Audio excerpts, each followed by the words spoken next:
Ya, kamu nggak direkam nggak mau ya? Kalau salah ya Mau. salah. Saya ditilang sama polisi yang gak sopan. Viral, pengemudi mobil lawan arus di flyover Jakabaring, sempat viralkan kejadian saat ditilang polisi. Tengah viral di media sosial video yang memperlihatkan seorang pengemudi mobil tengah ditilang di pos polisi flyover Jakabaring. Dalam video yang diunggah akun TikToknya @nadiasahnas, terlihat ia dan pihak kepolisian tengah berdebat terkait penilangan tersebut.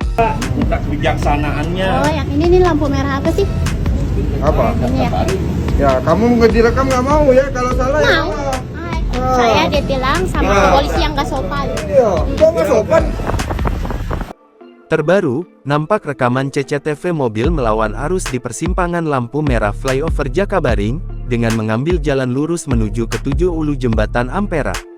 Kasat Lantas Polrestabes Palembang, AKBP Yeni Diarti ketika dikonfirmasi sripoku.com, mengatakan pada hari Senin, tanggal 1 Juli tahun 2024 sekitar pukul 13.29 terjadi pelanggaran yang dilakukan oleh pengemudi mobil Suzuki R3 warna putih Nopol B1183 yang dikendarai Kodri. Pengemudi mobil ini melanggar arus atau melawan arus, di mana pengemudi ini dari arah Polrestabes Palembang tidak boleh tembak lurus menuju ke arah 7 Ulu yang mana seharusnya diperbolehkan belok ke kanan, kata Yeni, Selasa tanggal 2 Juli tahun 2024 siang. Di mana pengemudi mobil ini melanggar arus atau melawan arus yang dari arah Polrestabes itu kan tidak boleh tembak lurus menuju ke 7 Ulu.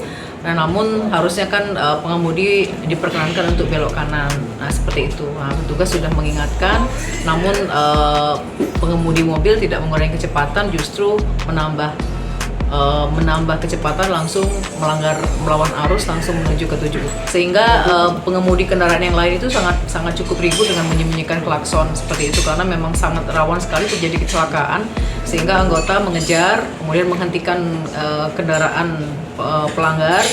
Lanjutnya, petugas Satlantas di sana sudah memperingati, namun pengemudi mobil tidak mengurangi kecepatan namun justru menambah kecepatan dan melawan arus menuju ke 7 Ulu. Menurut Yeni, akibat melawan arus tersebut banyak pengendara lain yang terganggu bahkan membunyikan klaksonnya dan ini sangat rawan sekali terjadinya kecelakaan. Sambung Yeni mengatakan pengemudi langsung diarahkan untuk langsung membayar Briva ke Indomaret ataupun Alfamart yang terdekat. Berarti semua yang dituduhkan dalam video tentang terkait dugaan pungli itu tidak benar, Bu? Tidak benar. Justru dari pengemudi sendiri yang saudara Fadri sebenarnya tidak mempermasalahkan dan memang mengakui kesalahannya. Nah, itu yang video viral tersebut dari salah satu pengemudi yang ada di dalam mobil. Terkait video adanya pungli itu tidaklah benar, malah pengemudi tidak mempersalahkan dan mengakui kesalahannya, tegasnya. Yeni juga menghimbau kepada masyarakat agar lebih memahami terkait masalah edukasi lalu lintas. Download Tribun X sekarang, menghadirkan lokal menjadi Indonesia.